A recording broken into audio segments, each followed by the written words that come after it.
some pretty striking figure. AC might come as a trivial topic, but actually it's not.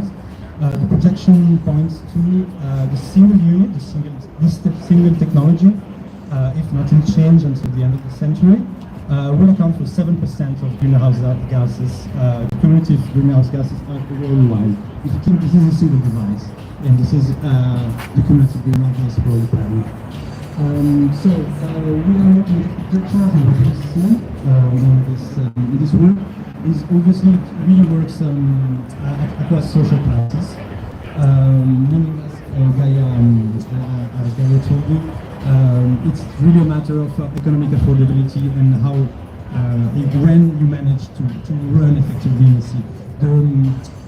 The cost of the single unit is not a barrier in say, but it's more the running cost. So it can be in tropical countries a few €100 per month. So you really need to have a middle class kind of wage to be able to afford it.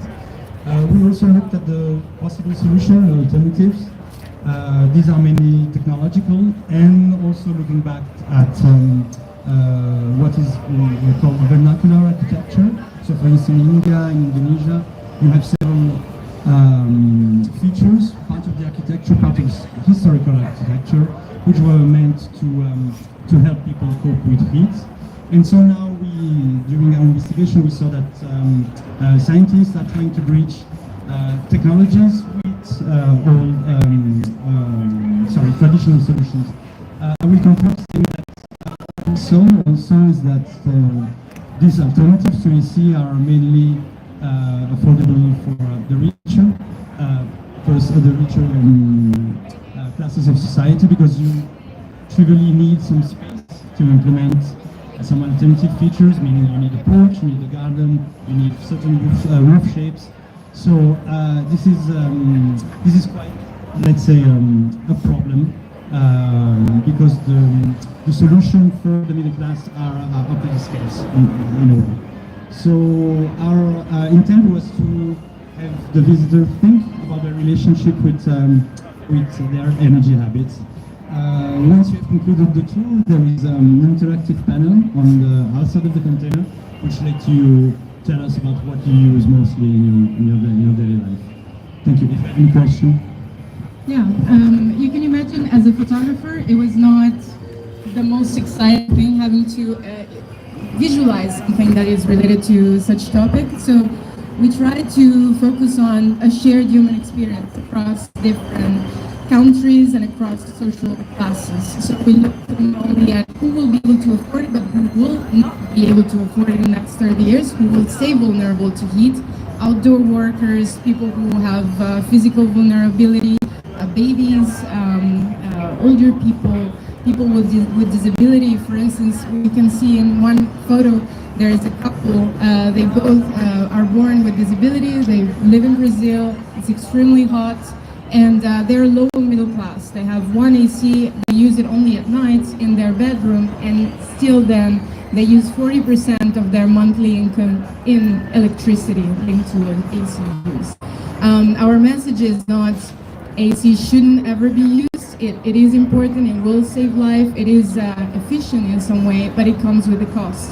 And one of the most striking data we found is that 10 AC units will be sold every second for the next 30 years, bringing the entire number all over the world to 5.6 billion. So I think we found that also people who are environmentally conscious don't think about our energy use and our AC use that much. So we wanted everyone to think of how our individual choices can impact people's life in our same country, but other social classes, and also all over the world. So if you have any questions, we're here, and you can also talk about issues. Actually, a question about the project, how we also relate to sustainability in this country, and also the challenge of the plastic here in this country, and how we can look at what's going on and how we talk back to each other. So, my question. for the couple in Brazil, right? So basically, just to make sure it's clear, the number of ACs that people use is going to go up in the next, right? But for people that can't afford it, that's what you guys are looking at, like as far as what the fact is going to be. We're looking at all these cases. For them, for instance, they can afford to buy one, but the cost of running it is at the edge. It's insane in terms of the percentage that they need to use compared to what they have. And there's more and more energy overload as well. There are more blackouts. So we're really pushing the grid to a limit. And if, like Jacopo was talking about architecture, really, if you think about it, modern architecture with the isolation of each unit actively creates the need for AC. So if we start implementing different solution, building orientation, shading that can help us save money and also use less AC, it's convenient for everyone. And I think in the US especially, you all have the experience in August of walking into an office and having to put on a sweatshirt because it's incredibly cool. So it's also misused. It's used too much and without any benefit for health, actually.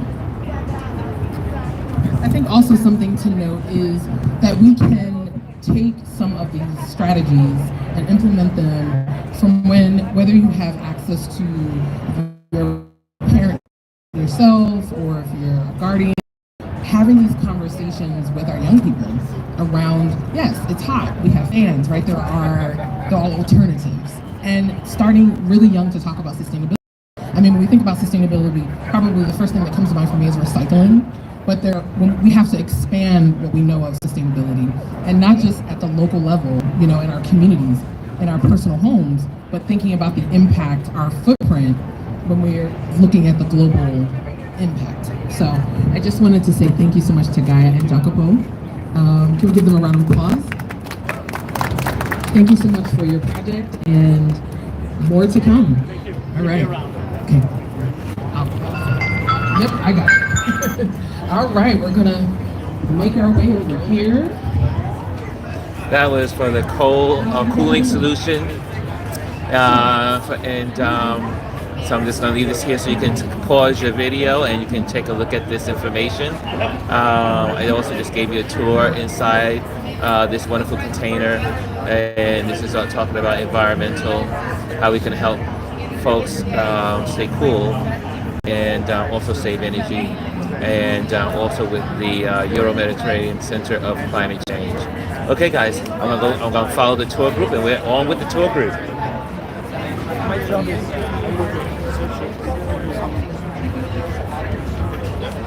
Most of them in the dark. Oh, they move fast. They're already down to the other end. There we go. Let's follow the tour group. They're moving. They are moving. So guys, as you can see, there's so many, as I will keep saying over and over, there's so many photographers here from so many backgrounds, so many ethnic groups, diversity. There's places to eat, relax. There's so much photography, so much history, so many stories, visual stories, and that's why we're here. The curation or the selection of the photos that are in your exhibition. This one is Recollection of Spirits It's really Past. informal, but this is Cheryl Miller. This is the photographer that we are taking a look at their work. And so I'm so privileged. I'm so excited to hear about your project.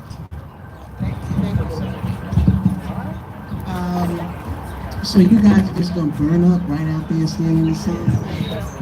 I'm so sorry. I'm Cheryl Miller. I'm a photographer. I've been a photographer for over, I want to say 40 plus years. Film based only. I don't own a digital camera. Where did she go? You might want to ask me some questions so I'm not here all day. But basically, share the fan. Basically, my background is in city and regional planning. I spent much of my professional life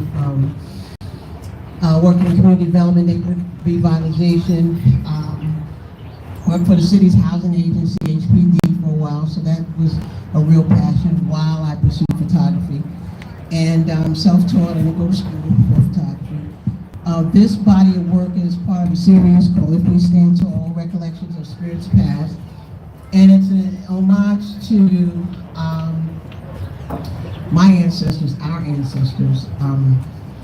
I always start that by sort of painting a picture of we are survivors of our ancestors who survived the Middle Passage.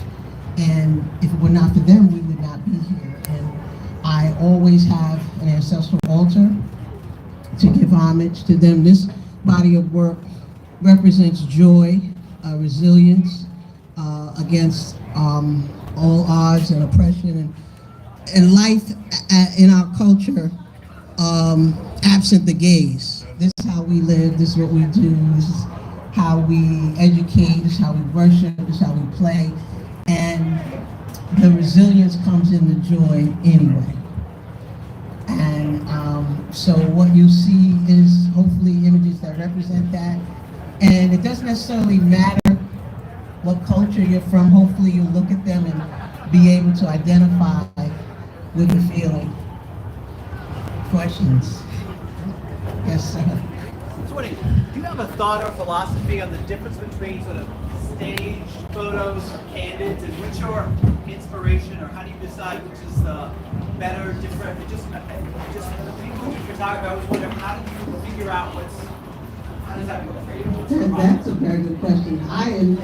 In my practice, most of the people in this series, I have a relationship with, or I've built a relationship with, either through the community, or relatives, or just living in, the same neighborhood. This is in South Jamaica, Queens, where I grew up, and where all these images take place. So it's a memoir in a sense. Some of these people may be my relatives, neighbors.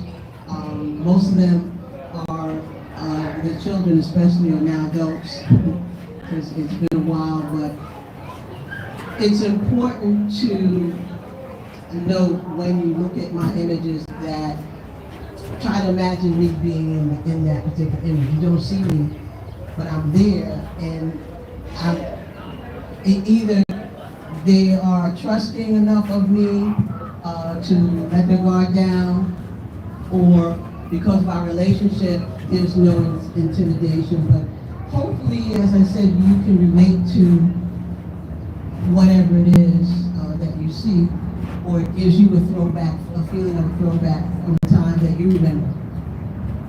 And also, Cheryl, I also say, I think it's an invitation. I think this work is also an invitation.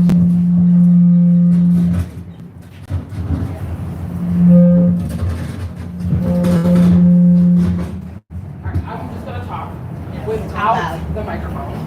Can everyone hear me? Awesome. I think that this is an invitation for every one of us to engage with our archives, right? It may be one photo, maybe two photos, or maybe hundreds of photos. But I hope that this is a call to action to say, we need to talk to our elders.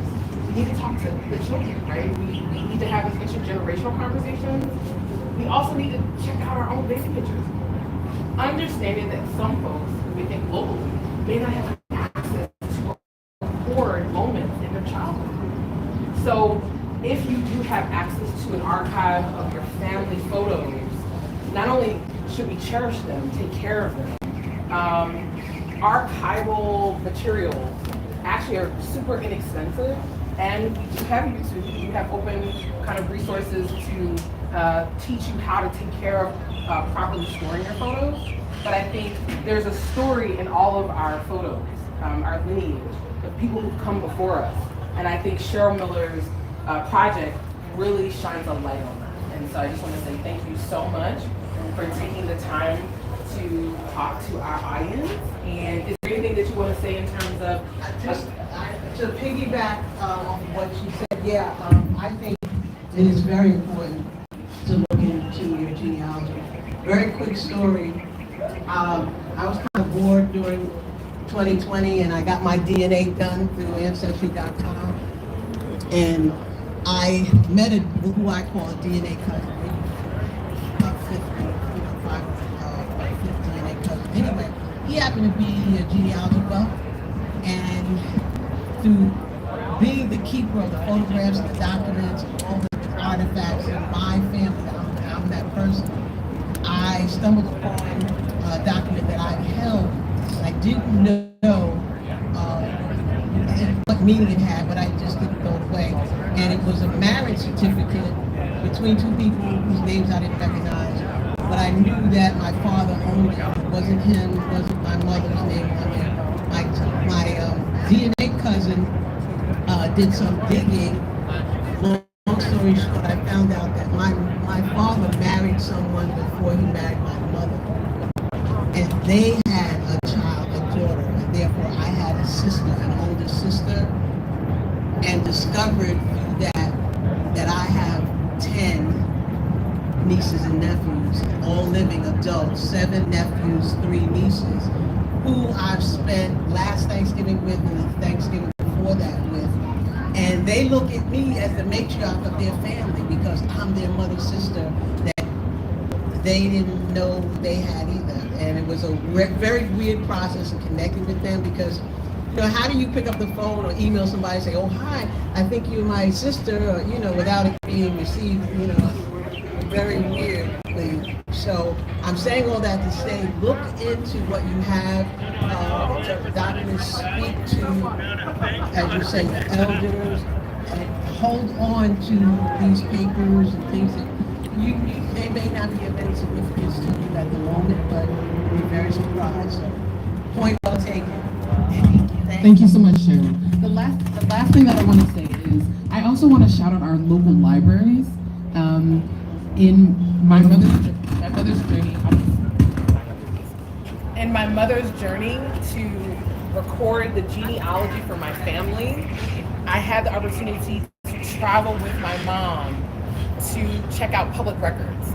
I also was a librarian, so I knew the importance of working with reference librarians, and especially in a time where public libraries are being challenged in terms of funding, but they are free resources that we can utilize to check out. That may be the first step in doing a genealogy search, but that's why the librarians are there. They're trained to help us to find some of these stories that are often enclosed within the documents, within the photos, right? And may welcome us to meet ancestors that we never knew about. So I implore you as a call to action to not only use your libraries, but also we have the internet now, right? Like think about how people did genealogy research when there were no, the internet. And so it really is to say we have public funds that go to these libraries and these spaces, and we need to talk to our librarians and also our communities. Because oral histories, you can use your phone. You have a voice recorder right on an Apple or a Samsung phone that you can utilize. So it doesn't take a lot of expensive equipment to do an interview with an elder or a young person. And just a quick idea, maybe have a young person interview an elder in your family to create an intergenerational connection. So without further ado, I just want to say thank you guys so much for checking out Cheryl Miller. Please come back and look in the container. The work is exceptional. And I also want to shout out the curator of this exhibition, Layla. If you could please come up and just say, if you want to say a few words. Hi everyone, I'm Layla Matla-Bahrain. Just speak. I'm Layla Matla-Bahrain. I had the pleasure and honor of curating the works of photographer Cheryl Miller, who is a gem to our photographic community. Her archive documents South Jamaica Queens, and we get to see another part of the city, what it was like, what family life was like, what entertainment and culture life was like in the 80s and 90s.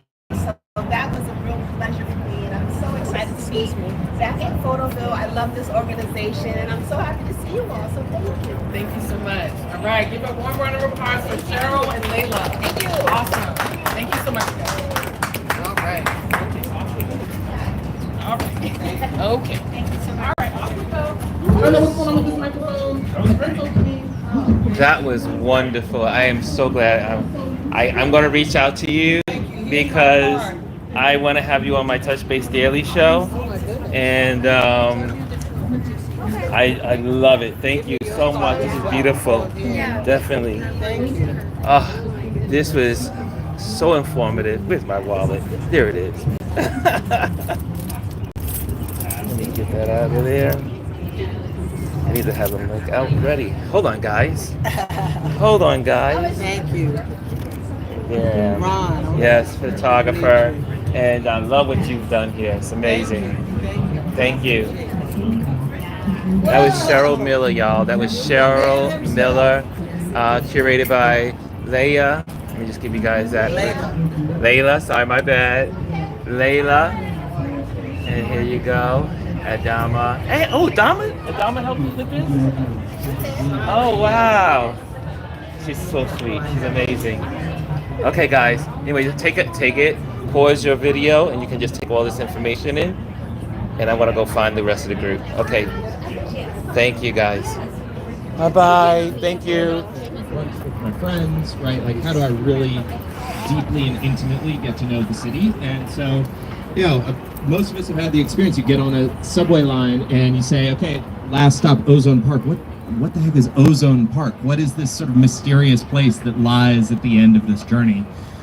So I decided to make that my project. There are 44 final stops in the full network. So I went to each one at least twice. I would usually spend half a day at a time in each of these neighborhoods, and increasingly spent a lot of time letting sort of the neighborhood and its residents guide me. So getting to know locals, especially older locals, who could give me perspective on how the neighborhood had changed, was changing, what are the great local institutions, old bars and churches and shops, and then just wandering and letting a fair bit of serendipity work as well. So just encountered all kinds of ridiculous and fascinating people. So the pigeons there, that's Slavik Haimov. He's an Uzbek tow truck driver. And he has a junkyard right outside Coney Island. And I just was walking past and I saw the coop full of hundreds of birds, and I called the number and got him to meet me. And he showed me all his birds. He's been raising pigeons his entire life and runs a citywide auction for rare, like heirloom pigeon racing breeds on Sundays.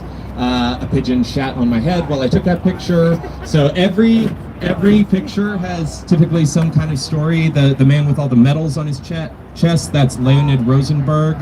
Last I checked, he was still alive at 103. He grew up in Ukraine, fought for the Red Army against the Nazis for what was then the Soviet Union, entered Berlin and climbed the Reichstag at the end of the war.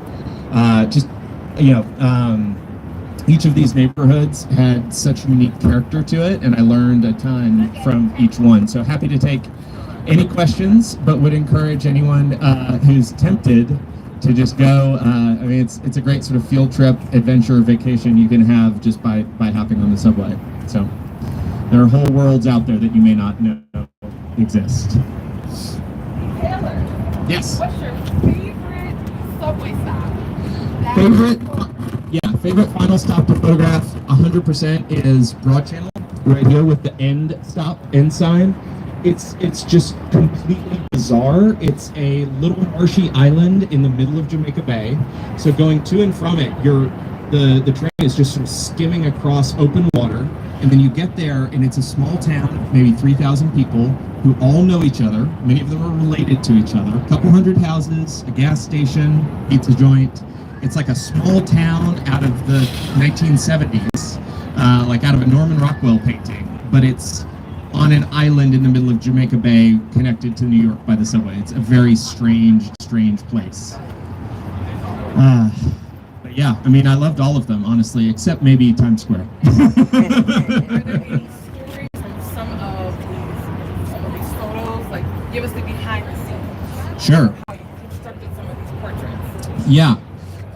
Well, one thing that interested me, so the man, I don't know his name offhand, but in the blue and yellow up there, I was up in at 168th Street, so Washington Heights, famously Latino and heavily Dominican neighborhood, right in the Heights, Lin-Manuel Miranda, and so I saw a bunch of old men playing dominoes, and many of them were very, very sharply dressed. Turned out they were musicians, and they were literally they were like one building over from this bodega that happened to be painted the exact colors that the man was wearing. But so I do try to find things that are somehow representative of something in the neighborhood, right? Like the reason I photographed Leonid down there is because Brighton Beach is heavily Russophone, right? And so you meet a lot of folks from the former Soviet Union. This gentleman was from Ghana. It was a wedding. It was outside a wedding up in the North Bronx, and like a lot of this area in the Bronx used to be very heavily Irish, and this is one of the things that I learned. I went to the last remaining Irish bar in that part of the neighborhood, and they talked about how much everything had changed demographically. A lot of the Irish had moved out to the suburbs, and now the neighborhood was much more heavily West Indian and African. And so I then, sure enough, stumbled onto a wedding, a Ghanaian wedding right outside, and one, I thought the guy had great style, but two, it was sort of indicative of something that I had just learned about the neighborhood itself. This one, just like classic New York summer day, fire hydrant open, folks trying to keep cool on an August day, and each one of these had just, at the far end, the guy is the tugboat captain, so Tottenville is probably the second weirdest after Broad Channel. Encountered a huge shipyard with immense machinery and industrial facilities, and it did not feel at all like I was in New York City. And this man who was in his 80s ran one shipyard, and the one next door was run by his son in his 50s. And they had been doing this forever. They had like deers and skunks and possums that had infested their shipyards, and everything had gotten washed under over Sandy, and just, it's really interesting often going back to these places over time, because you do see some of these businesses vanish, and you see some places, clearly sort of on the decline, and others that are getting really spiffed up. And so it's also sort of a witness to a particular neighborhood in a particular moment in time. So that last Irish bar that I photographed, I went back 3 years later and it was gone. So it was very much the last of its kind, and I got to sort of like witness and document its last days. So it's been very rewarding in that it feels like I'm sometimes capturing this last little sort of evanescent moment in an ever-shifting city. So I, after 12 years in Brooklyn, moved in August back to my hometown of Houston, Texas. And I've started a new project down there that's just on all of the various subcultures within Houston. Because Houston is, by some metrics, I have some people who I talk to in New York who are like, Houston, lots of white dudes in cowboy trucks, or pickup trucks, and cowboy hats. And no, it's by some metrics, it's even more diverse than New York. So largest Nigerian population in America, largest Vietnamese population. So I've started going and spending time with all these myriad subcultures and trying to document their, ways of life and communities and ceremonies and all those sorts of things. Any other questions? How many photos did you take when you were making this project? Can you tell me? Yeah, in total, over 70,000 photos. Wow. And so I've whittled it down for most to about 10. So 10 per 44 stops takes you to 440. So that's what I'll look to publish eventually in book form, is probably about 10 photos per stop. But yes, over 70,000 that I'm selecting that from. Yeah.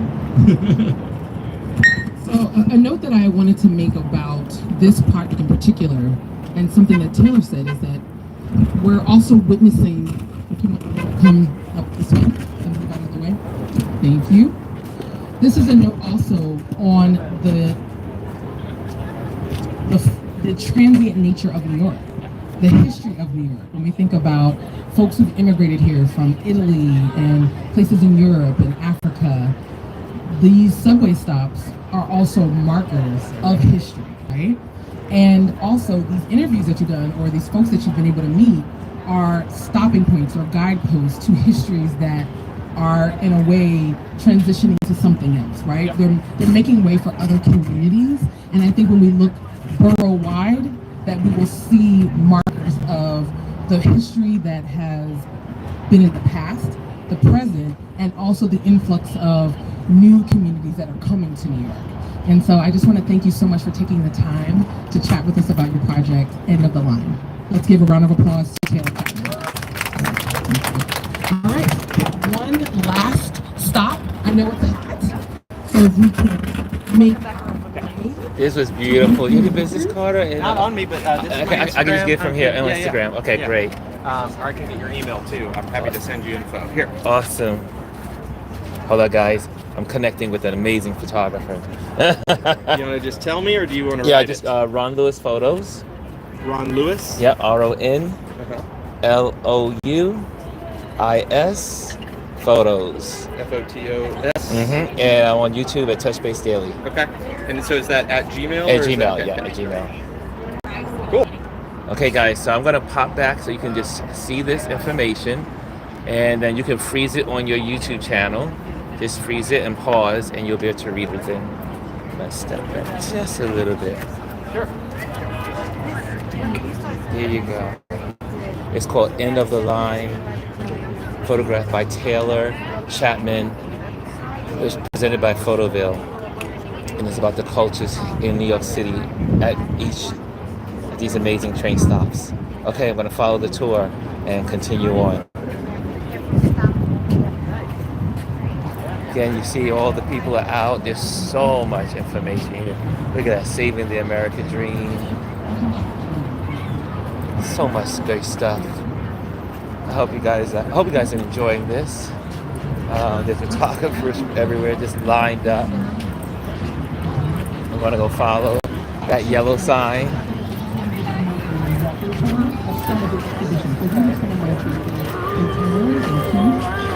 Ooh, some shade. Some shade. I wanted to stop by and talk a little bit about your focus. Sorry. Hi, everybody. This is a bit of a shock. Very impromptu. Very impromptu. We can't deny this one. Anyway, this is I've been a photographer for 50 years, and people want to know why this actually happened. And I've asked it, so I hope you don't mind the answer, but this happened because about a year and a half ago, I can't project the voice, but I'll try.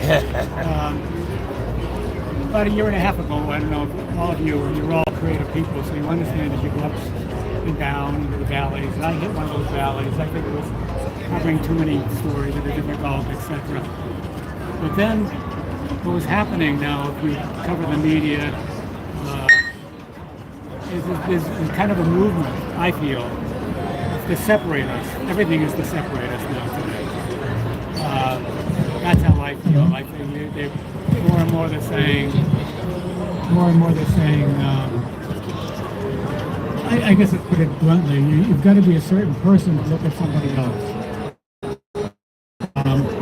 And I found in my life's been very strange because I've never tried to live a certain life. You just go out there, you get assignments, you travel places, I wander around and I meet people. And when I do, it's like, I make a point of trying to meet them without, people say, do you do research on who you meet? And I say, no. And they go, oh shit, no research. This is because I'd rather just meet people and see what they're about, without predestining them. So you go down south. People go down south, for example, already know the story of being down south until you go down south. And then when you go down south, you realize that this southern part of the United States is as diverse as any place else. All kinds of people, wonderful people, terrible people. So my son said to put the pictures in, let's do a commentary about your work. He says nobody wants it. Nobody wants it anymore. Social photography is like, for those of you who do it, it's an uphill climb. Because people don't want to know that there are people out there having problems. They don't want to know the things that we all know, the rent's too high. They don't want to know that But we live in a wonderful place here that you travel in the middle of the country. Things are more difficult when you travel outside of the country, which I've traveled to Africa and other places, and people are desperate, starving. You know that now from Gaza and other things. So I put together this book out of pictures that I'd never published before. And it was a sort of a spontaneous event, and I wanted to see what it was like when we were done. And I feel what it does is, to me, it's encouraging when I meet people, because I really want to say that if there's something that interests you, you can go see them. You can go into their house. You can meet them. You can ask them questions. And a lot of it, I think, has to do, people say, how do you do it? It has to do with conversation. So they say, how would you meet me? And see, I don't know this gentleman standing here, but if I was ever going to want to photograph him, I would say, can we sit and have a cup of coffee? How outrageous, how can I talk to you? And I always ask permission. People say to get permission. Unless I'm in a difficult situation, if I'm covering conflict, if I'm covering people that I don't like, which I've done a good job of. I used to cover the clan. If you really, then you don't ask permission. Matter of fact, the camera becomes a weapon in your hand. You use it as a weapon. But otherwise, I've always said to people, can I photograph the kids? And they say yes. It's very strange in my life, but very, very seldom have been turned down. And that's no great limit in me. I'm not anything very special. So I always feel that if I can do this, anybody can do it. You just have to take your time. So maybe I'm going too far in explanation, but that was the idea of the book, was to see what it was. And now when I go looking forward, I realize there's so many varieties of people in there that I've met, been fortunate to meet in my life. And now I wish, right now, especially in this country, I encourage more and more people to do that. Because the divisions are growing, and I feel that we're getting more afraid of each other. And I can't think of a story you can't do. People say, well, you can't go in the emergency room. I say, yes, you can go in the emergency room. You go there, you go through a public relationship, you gotta go through, wander around, you meet a health aide, you meet a physician, you talk about what you're gonna do, you tell them what you're gonna do, and slowly you wanna do something in the drug world. How do you meet people in the drug world? You meet them by being honest. You meet person takes the convention people that you're not a cop, and then they think you're an idiot for being there, and then you refuse. So I don't mind being called. I've been called a lot of names. You absorb that, and the dealers won't let you into their life, but they'll say, I know somebody. I can't tell you that story, but I know somebody who will. So I'm just encouraging you to go out there into the world, I guess, and don't be afraid of looking at people other than yourself, and if that makes any sense. So if you got any questions, we'd be happy to answer them. Thank you so much. Thank you so much, Eugene. I really apologize for the microphone, but I hope that you got a little bit of perspective from Eugene. That was Eugene Richards, and many voices press at Photoville. Impromptu stop, and I'll take a picture. Pause your YouTube channel for this, to see this. Pause. I'm going to go through.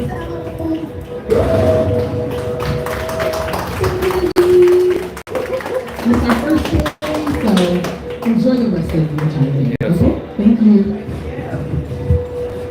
Beautiful pictures. Such intimate pictures. The intimacy.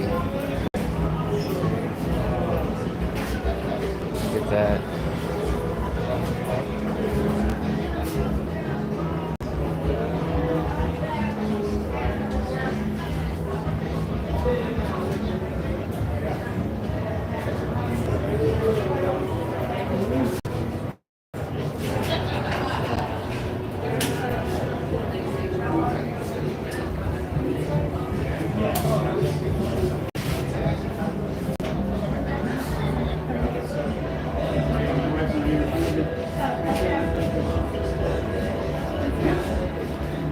photos are just simply evoke such emotion.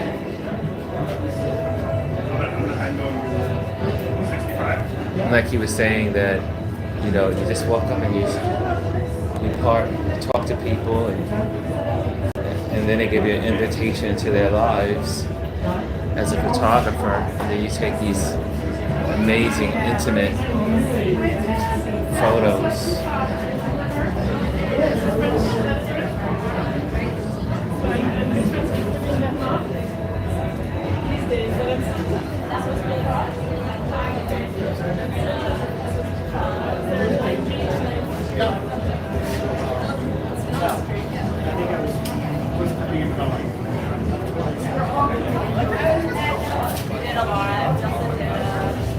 This is container 21, just so you know where you are. Container 21. Again, this is the work of Eugene Richards. Many Voices Press and Photoville are the presenters, supported by Philip and Edith Leonian Foundation. This is Eugene Richards. Graduate school in beyond. Oh, it was.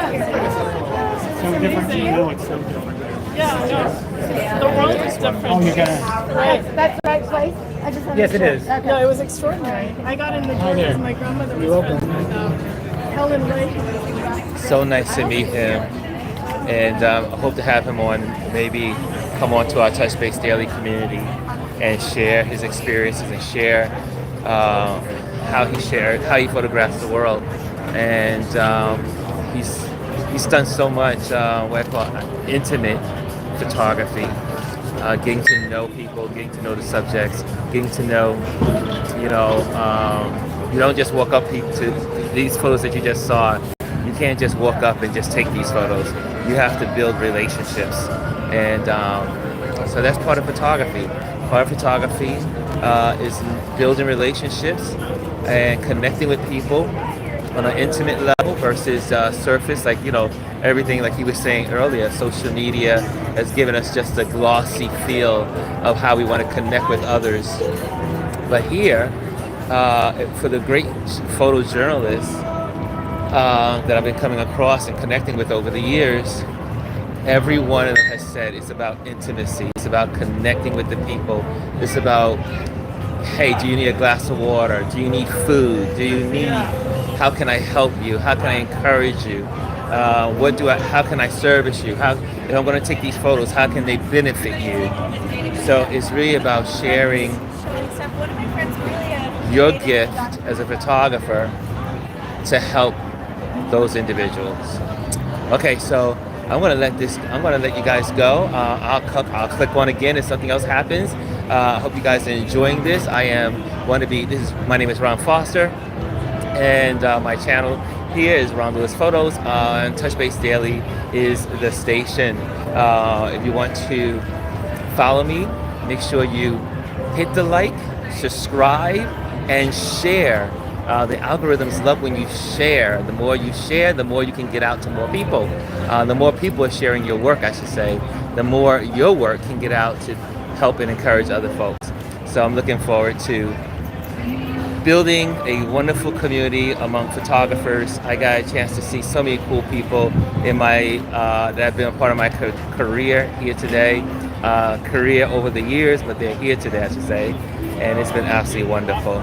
So guys, thank you so much for joining in. Again, hit the like, hit subscribe, and then share. And I'll be back on until again, I'll share another part of Photoville here in downtown, under the Brooklyn Bridge. Yes, you see the Brooklyn Bridge above me. Under the Brooklyn Bridge at Brooklyn Bridge Park, Photoville, all the wonderful photography right here, all in one place, and also the photographers. Take care, guys. See you in a moment. See you on the next video.